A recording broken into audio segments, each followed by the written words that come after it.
Hare Krishna. Good morning, devotees from Sridham Mayapur. This is our daily Bhagavatam Katha. And we'll chant a little bit again.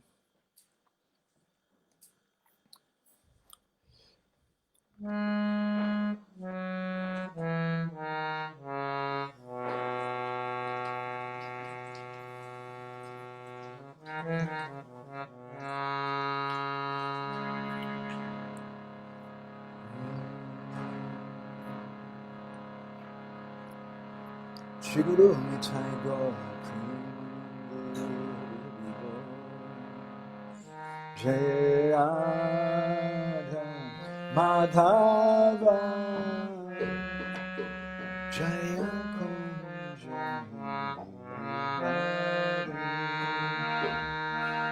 Jai Radha Madhava Jaya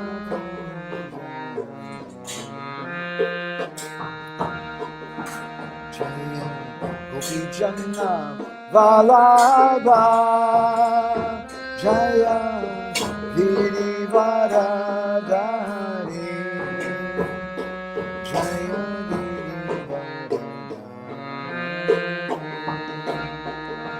Jaya Gopi Janna Vallabha Jaya Girivaradhari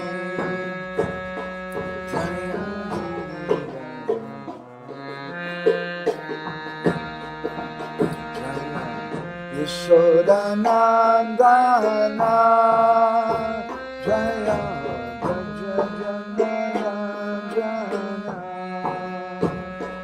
Jaya Braja Jaya Yashodanandana Jaya Braja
Narayanam namaskrityam naram shravanarottamam Devim saraswatim vyasam tato jayamudirayat Vedi ramayane shaiva purane vadite tata Adavante chamadhecha hari shaivatyagiyate Mukam karoti vachalam bangam langayate girim Yat kripa tamaham vande Shri Gurum Dinataranam Paramananda Madhavam Paramananda He Madhava Pajunda Luchi Makaranda Se Makaranda Panakori Anande Bolo Hari Hari Harinka Name Vandavela Parikori Vechakadola Se Chakadolanka Padaye Manamo Rahu Nirantare Manamo Nirantare Rahu Hare Krishna, Boli Jiva Jao, Hare Krishna, Boli Jao Jiva, Mote Radha Radha Dava, Mote Radha Radha Dava, Mote Radha Radha Dava.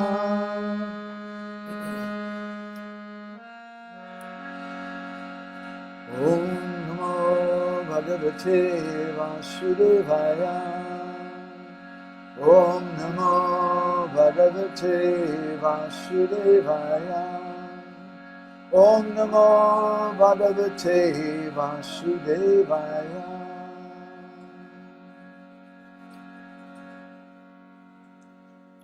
Reading from Grantara Srimad Bhagavatam, the king of all literatures. We've been reading from chapter 25 of the third canto, which is titled Devotional Service. It's the teachings of Lord Kapila Dev. And today we're hearing Lord Kapila Dev's instructions to his mother. It's text number 43. Jnana vairagya yuktena bhakti yogena yogena kshemaya padamulam me pravishanja kuto bhayam. The yogis equipped with transcendental knowledge and renunciation and engaged in devotional service for their eternal benefit take shelter of my lotus feet. And since I am the Lord, they are thus eligible to enter into the kingdom of Godhead without fear. Srila Prabhupada's purport. One who actually wants to be liberated from the entanglement of this material world and go back to home, back to Godhead, is actually a mystic yogi. The words explicitly used here are yuktena bhakti yogena. Those yogis are mystics who engage in devotional service, are the first-class yogis. The first-class yogis, as described in Bhagavad Gita, are those who are constantly thinking of the Lord, the Supreme Personality of Godhead, Krishna. These yogis are not without knowledge and renunciation. To become a bhakti yogi means to automatically attain knowledge and renunciation. That is a consequent result of bhakti yoga.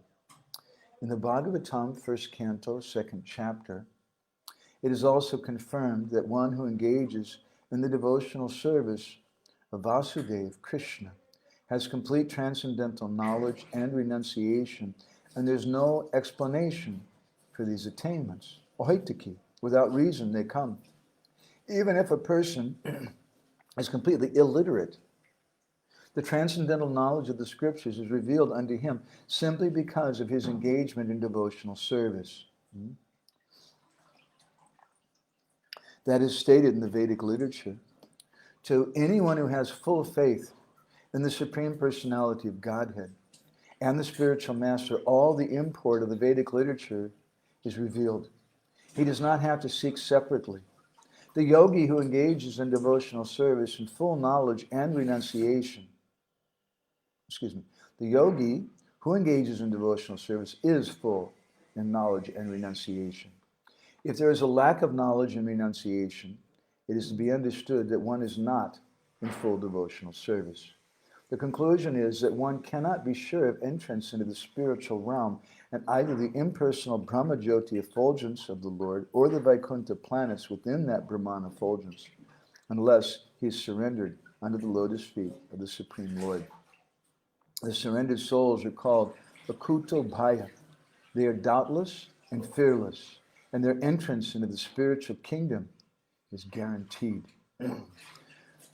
Gora Graganya Gana Gocha Goloruhadam Goranga Gudatama Gopyata Kopa Briksham Gopala Gada Ratidam Yati Singha Gora Govinda Deshi Kavaram Satatam Namami Panchakopa Tarubhishcha Kripa Sindhu Vyaevacha Patitanam Pavanebhyo Vaishnavibhyo Namo Namaha. Jai Shri Krishna Chaitanya Prabhu Nityananda Shri Advaita Gadadhar Shiva Sari Gaura Bhakta Brinda.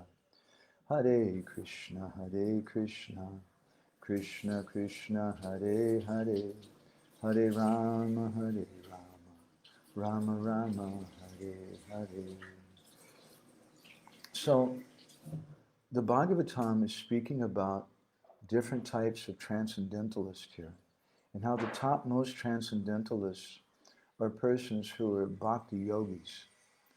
One thing that really strikes me about the process of bhakti is that it's not promoting a particular religion.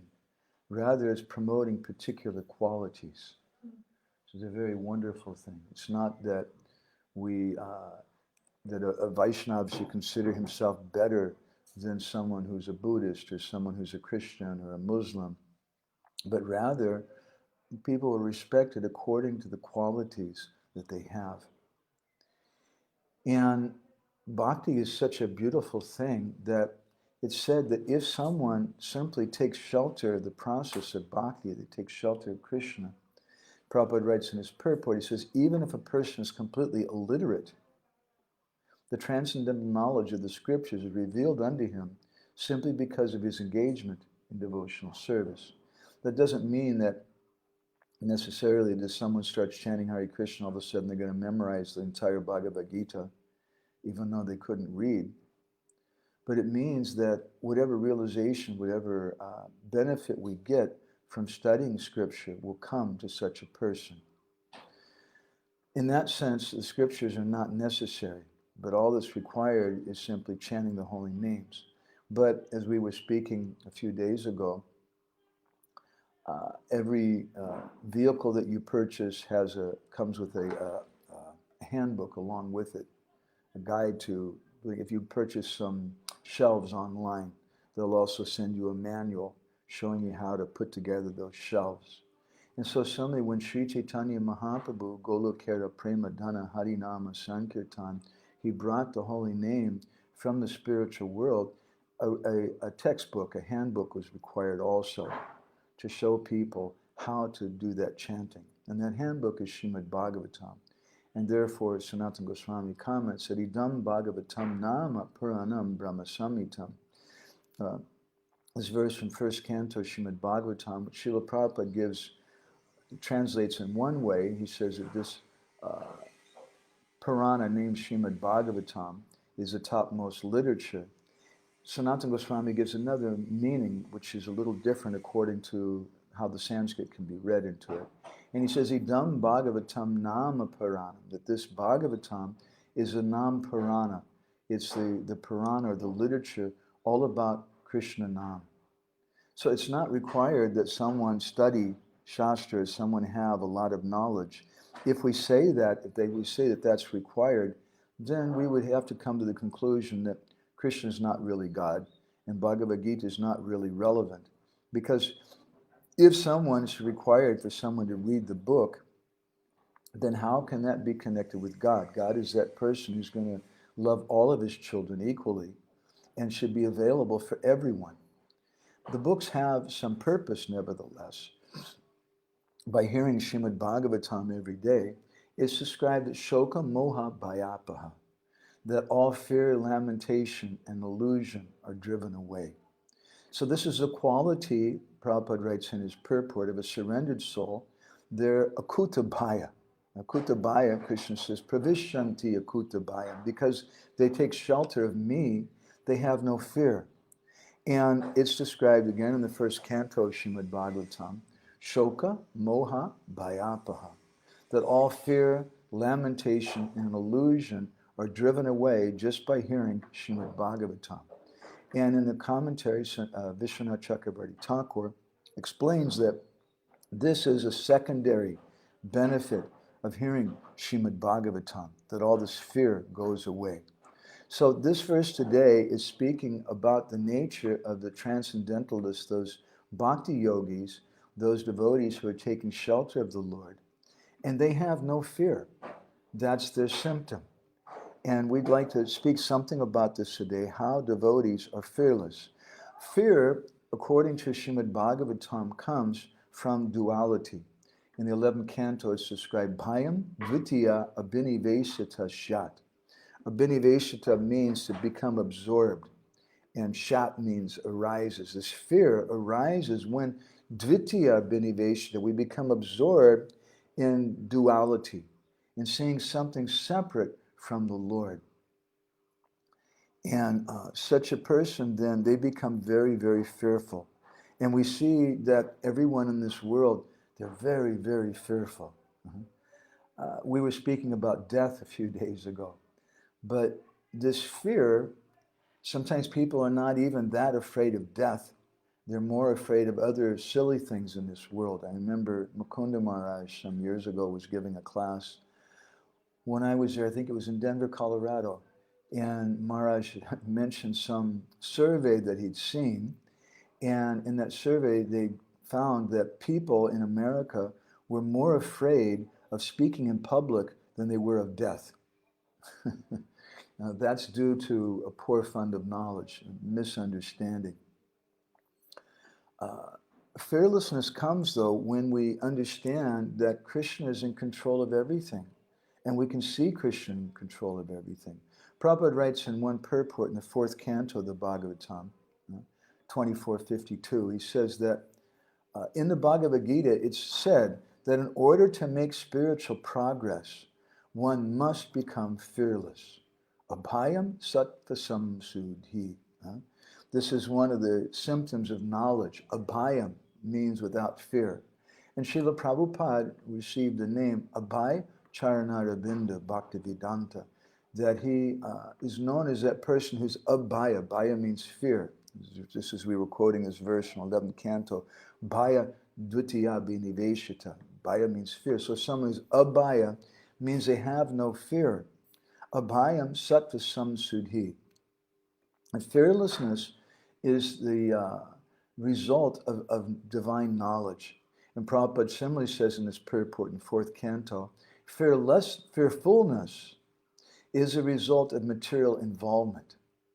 It is said in Srimad Bhagavatam, Bhayam dvitiya binivesita shat, fearfulness is a creation of the bodily conception of life. As long as one is absorbed in the thought that he's this material body, he's fearful. And as soon as one is freed from this material conception, he becomes Brahmabhuta. Krishna describes in Bhagavad Gita, Brahmabhuta prasannatmana sochati nakangshati samasarveshu bhuteshu madbhaktam labhate param. That when someone comes to the transcendental platform, and such a person may be a personalist, a Vaishnava, or they may even be an impersonalist. But when they come to the Brahmabhuta platform of Prasannatma, they're fully satisfied in the self. And then na sochati, na kangshati, they don't hanker, they don't lament. Srila Prabhupada again writes in his purport in 4th canto, we're speaking from, the bhaktas, the devotees, are fearless and always joyful because they are constantly engaged in the service of the lotus feet of the Lord. By practicing Bhagavad Bhakti Yoga, one becomes fearless and joyful. Unless one becomes fearless and joyful, he cannot understand the science of God. Bhagavat tattva vijnanam mukta sangasya jayate. This verse refers to those who are completely liberated from the fearfulness of this material world. It's a very strong statement. Unless one becomes fearless and joyful, he cannot understand the science of God. I've heard it said that Srila Prabhupada once said that if a devotee is not blissful, it means he's a rascal. It means they're doing something wrong. Because it's described by Rupa Goswami in Bhakti Rasamrita Sindhu, the first symptom of the practice of bhakti is kleshagni. That immediately all types of klesha, all types of suffering and anxiety goes away. And for a devotee then who's absorbed in thought of Krishna, there's no question of any fear. In the 7th canto of Srimad Bhagavatam, there's a prayer of Lord Prahlad Maharaj, where he says, Naivod vijay para duratyaya vaitaranyas tvadvirya gayana mahamrita magna chitta so che tato vimukha chetasa indriyarta maya sukaya bharam udvahato vimudha. He says, Naivodvijay. Udvijay means some anxiety, some fear. He says, I have Naivodvijay. I have no fear, my dear Lord. I'm not afraid even of this Vaitarani, this river of material existence. Because Twadvirya Gayanrita Mahamrita Magna Chitta. Magna Chitta, my consciousness is completely absorbed in thoughts of your glories and activities. He says, but Soche, I do have some lamentations. Soche, Tato, Vimukha Chetasa. Those persons who are Chetasa, their consciousness is Vimukh, very foolish. The Prabhupada translates it, the fools and rascals who are not Krishna consciousness and who are Indri Artha, who are simply absorbed in thinking of sense gratification and themselves as the body. I'm worried about them. That's my only concern. For devotees, they have no concern for themselves, but devotees are truly concerned for everyone else. And that concern for others arises from the heart. But for a transcendentalist, they're not disturbed by anything in this material world. And they see that whatever comes about in this material world, it's sent by the mercy of the Lord.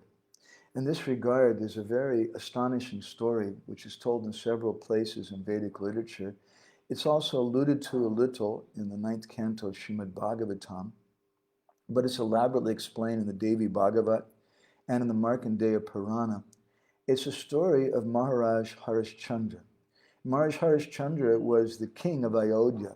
He was a great devotee of Lord Ramachandra, and he had completely taken shelter of the Lord. And for such a person, there's no question of being in material existence. There's no question of fear.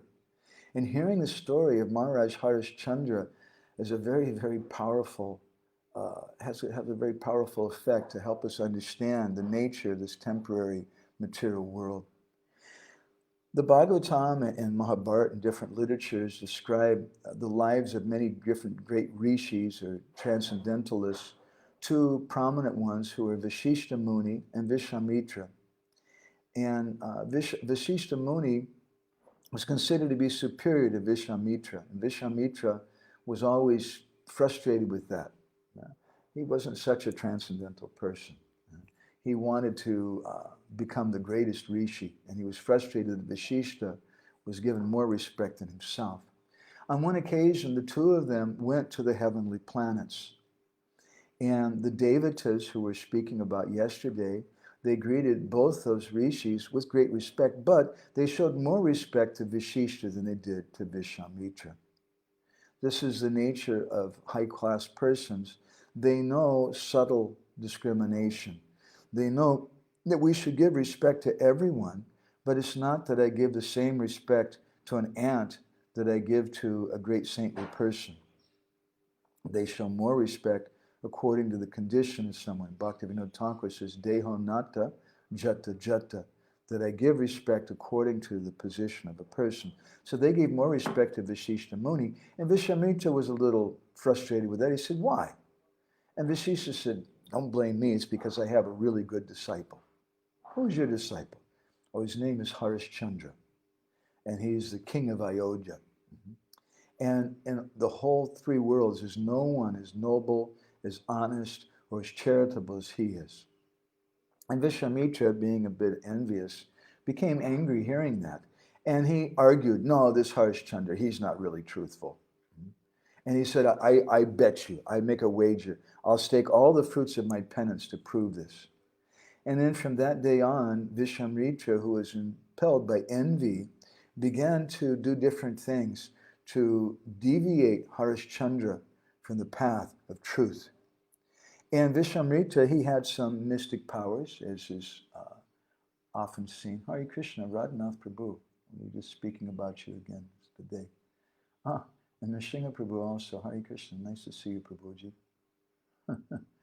A nice question, I'll address it a little later, okay?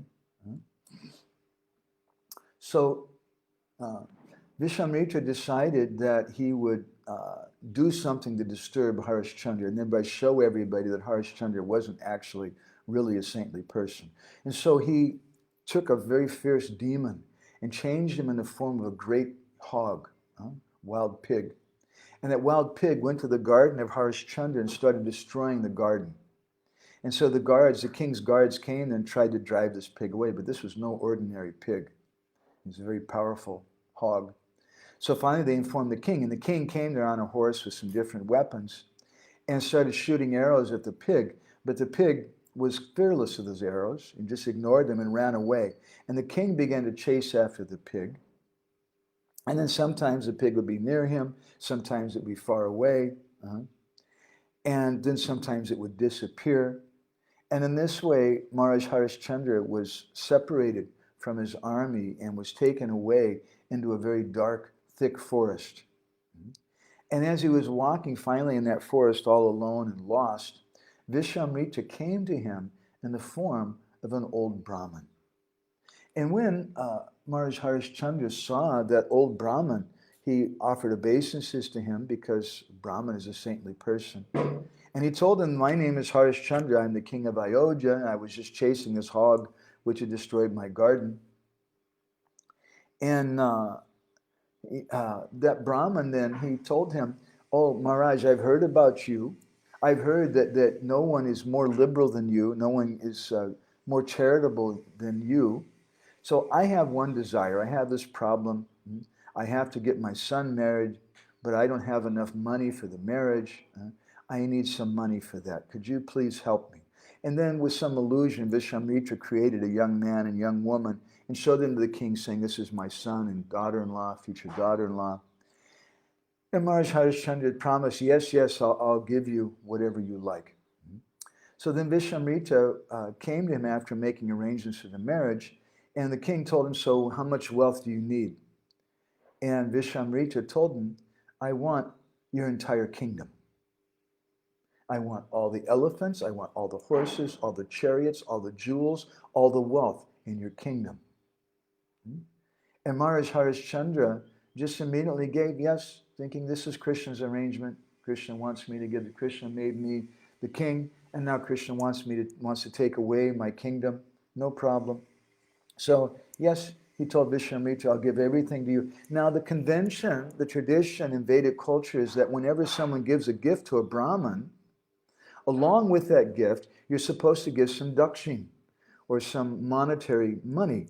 Otherwise, the gift is considered to be useless. That's why when we go to the temple, if we give some cloth to the deity of Tota Gopinath, highly recommended if you go to Jagannath Puri, you should also give some money, 100 rupees or 1,000 rupees, whatever. You give something also. Otherwise, that gift is considered to be futile. But now, Vishamrita was demanding, so where's the dakshina? You gave me this gift, you gave me your entire kingdom and all the wealth and everything. So now I also want some dakshina. But Maharaj Harishchandra said, I gave you everything, I don't have anything left. And Vishamrita then became angry with him, told him, you promised, now you should give me this. I want dakshina, I want 2.5 bars of gold, you give it to me now. And Harishchandra said, sir, I promise that I'll give this to you. So we're leaving the country now because it's no longer my kingdom, but I've given you everything I have, so how can I give you any dakshin? But I promise, as soon as I can, I'll give that. And so the king left with only the cloth that he had in his body, and his wife and his son followed along with him. His wife's name was Chandramati. And along with his son, they reached Kashi. And then after 1 month, Vishamrita came to Kashi and said, so, where's my dakshina? You promised. And Harishchandra was feeling very bad because I promised that I would do this. Because he's a devotee, and a devotee is naturally both detached, and a devotee is also very generous by nature. So I don't have anything. I gave everything I had to you. And Chandramati, his wife, then told her husband, my dear husband, you sell me to someone, and this way you clear off your debt, because we should serve this Brahmin. And Maharaj Harishchandra, he began to cry, thinking of that. What can I do? But his wife insisted. And so finally, Maharaj Harishchandra, he sold his wife to a Brahmin in a nearby village. And the Brahmin who purchased his wife was actually Vishwamitra. Harishchandra wasn't aware of this. And that Brahmin said, no, I'm not going to give you as much as you want for this. He gave him a smaller amount. And then he began to drag the wife away. And he also purchased his son. And he led them away, beating them. And they were crying. And then Vishwamitra came back and said, so you still haven't given me enough money? So then Harishchandra said, please give me some more time. So then Vishwamitra said, okay, we'll give you to sunset at the end of the day. So then as soon as he left, Harishchandra was calling out, does anybody want me? Will anybody purchase me? Because I have to pay this debt. He's completely detached. He's just observing Krishna. One day he's the king, and then the next day he's just lost his kingdom. He's lost his wife. He's lost his son. And now he's going to sell himself into slavery. And one outcast person came named Pravira. It was actually Yamaraj in disguise, the king of death. And he purchased Harishchandra. And he said, I have a funeral ground, a smasana, we say in India, smasana, a place where they burn the dead bodies. And I want you to work there. In Vedic culture, that's like the most abominable activity in the world. You don't know what it's like to go to a smasana. In Jagannath Puri, we've burned the bodies of a few friends of ours over the years. It's a very grim place, a very, very sober place. And the persons who work there, they're always covered with ashes from the dead bodies. They're considered very, very abominable. So this person who was the greatest king on the earth, Maharaj Harishchandra, now he's lost his kingdom, he's lost his wife, he's lost his son, he just became a slave, and now he's working in a funeral ground, collecting tax on the dead bodies. And day and night he was guarding that place. And later that day, as it so happened by fate, Maharaj Harishchandra's son was bitten by a deadly poisonous snake while he was playing with some other children, and he died from the snake bite. And his mother fainted and fell down as soon as she heard about it. And then she went to the Brahmin, who was actually Vishwamitra, who owned her. I said, please let me go and take care of the dead body of my son. Let me burn him. And she said, no, what is it to you? I'm not going to let you stop working. I purchase you. You have to work. And he just beat her. And she was crying and crying, but he refused to allow her to go. And finally, toward the end of the day, he took his meal and he said, okay, fine, you can go now. You go and burn the body, but you have to come back before dawn, and you have to start your work again in the morning. If you don't, you know what's going to happen to you. Really horrible thing. So Chandramati, hearing his words, she ran to the place where the dead body of her son was, and his body was laying, his face and body turned blue due to the poison. And by this time it's dark out. She saw the face of his son by the flash of lightning, and she began to cry. And some people nearby heard her crying, and they came running there, and they said, who are you? Someone thought that she was a ghost or something, some inauspicious person, and they began beating her. And finally someone tied her up with a rope, and they dragged her to the smasana grounds.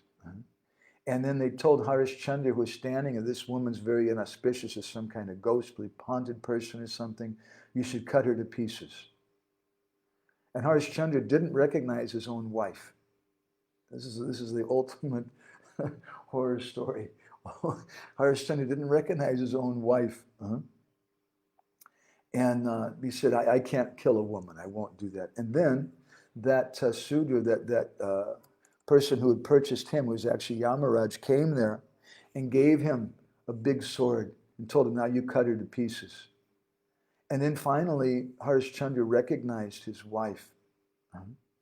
And Chandramati, she began to cry, my son is lying dead on the Ganga, the bank of the Ganga. Please allow me to take and burn his body. And so Harishchandra went there, and they brought the dead body of his son there to the bank of the smasana ground, the cremation ground, to burn the child. But then they found that this person who was in charge of the cremation ground, he said, it costs 1 rupee to burn the body. Where's the money? So I don't have any money. So you can't burn the body then. And so then they decided they were going to commit suicide and kill themselves. And they were getting ready to jump into a funeral pyre there, set by somebody else to kill themselves. And then suddenly at that time, Lord Brahma appeared there. And Indra and all the different demigods, they came there and they showered some amrit there. And the child came back to life and came out, stood up. And the king and queen then, they got back their original beauty and all their wealth and things. And the amazing thing was that although all this had happened, Harishchandra was still unmoved. He was just fixed in his devotion to Lord Ramachandra, to Krishna. And he wasn't disturbed by one thing or the other thing. And so this is the nature of a devotee. A devotee just sees Krishna everywhere. And for a devotee, there's no question of anxiety because a devotee, he's absorbed in Krishna, and therefore everything is okay. It's described in the Srimad Bhagavatam in the 6th canto that this is a quality of a devotee. Narayana para sarve nakutaschana bibbiti svagapavarga narkeshu apitulyakta darshana. That someone who's completely absorbed in serving a Supreme Lord, there's no question of any fear for them. Bibbiti means fear. They're not at all afraid. And for them, Swarga, Apavarga, and even Naraka. Swarga means the heavenly planets. Apavarga means liberation. Naraka means to go to hell. Apitulyatya darshana. Tulya means equal. Darshana means to see. They consider all of those things to be equal. Rather, they're just simply absorbed in serving the Lord. And they have no fear whatsoever. There's another nice story in this regard we can finish with, which is told in South India. There was one Alwar, one saintly person who was born on the bank of the Pashvini River to a rishi named, and his wife, at the beginning of Kali Yuga. That rishi's name was Satyayaga. And there was a premature delivery, and the baby that came out was just like a lump of flesh. So they left the body in the bush. But after some time, his hands and legs are said to come out. And then Lord Vishnu personally gave darshan to that crying child and then disappeared. And that child grew up and became a great devotee. He began to study Vedic philosophy for 700 years. He lived for a long time. This is the traditional story they have there.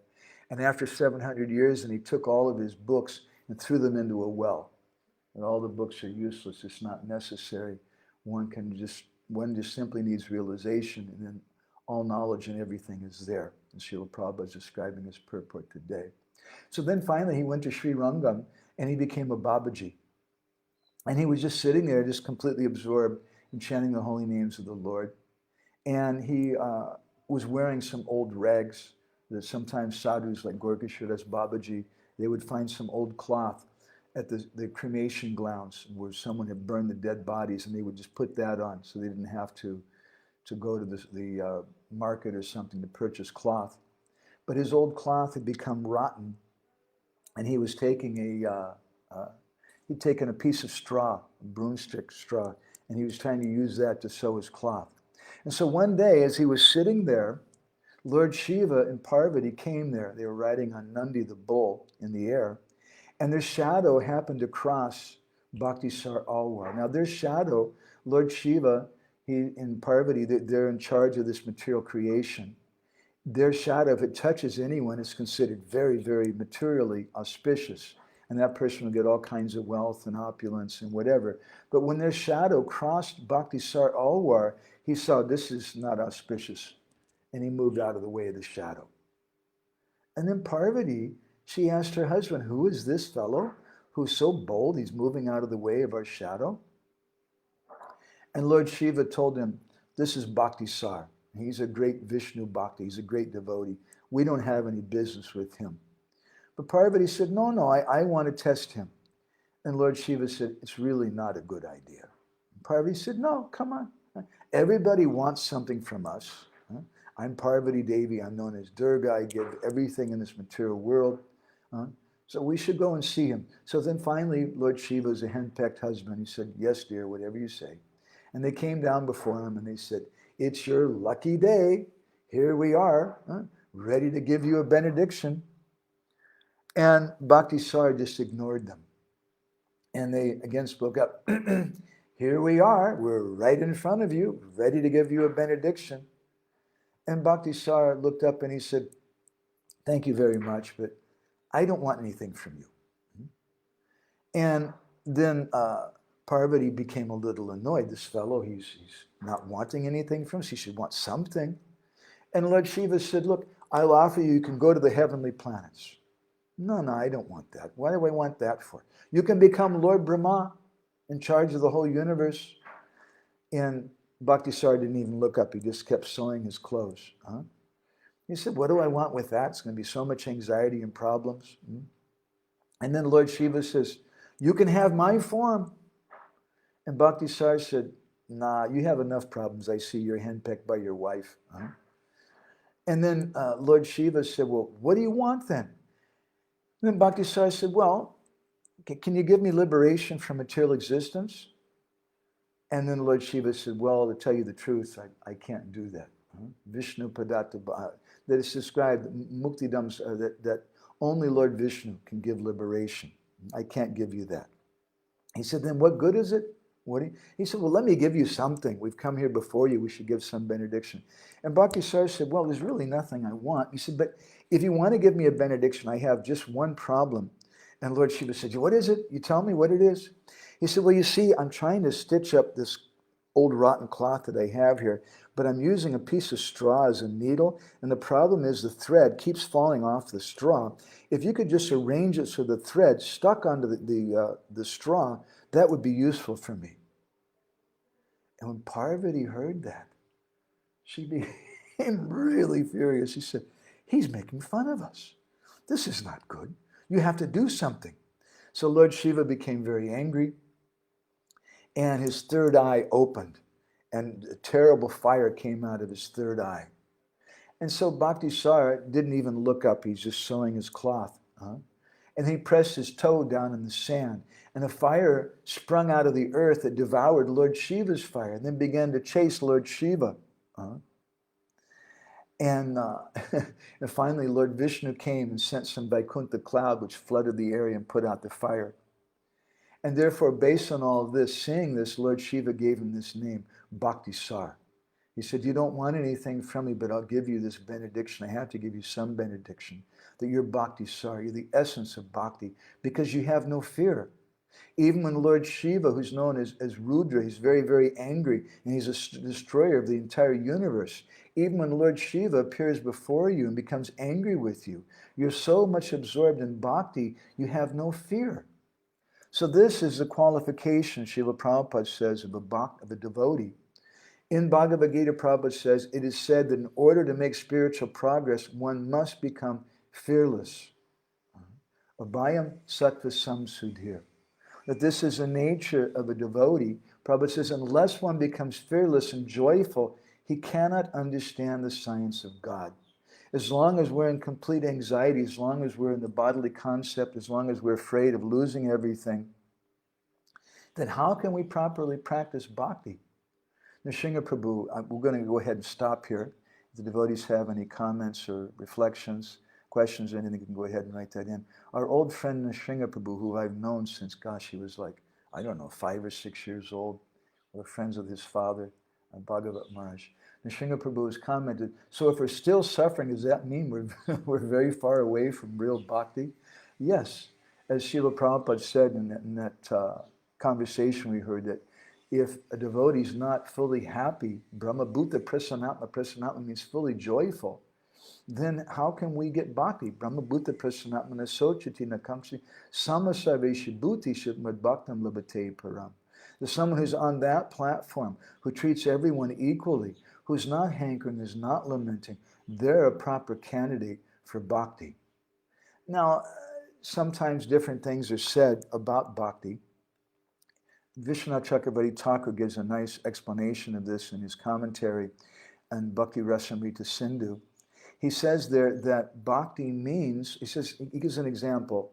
that there's different stages to bhakti. And bhakti really means to offer service to Krishna with pure senses. It means to have love for Krishna.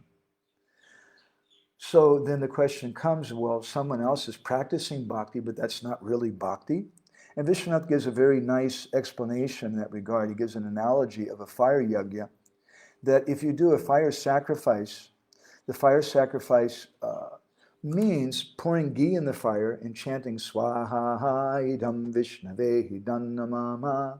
You're pouring ghee in the fire and chanting mantra. That's a fire sacrifice proper. But there's other activities which are not actually the fire sacrifice, but because they lead to the fire sacrifice, sometimes they're considered part of it, such as collecting the firewood, such as cleaning the area where we're going to do the sacrifice, such as collecting bricks and different ingredients for the sacrifice.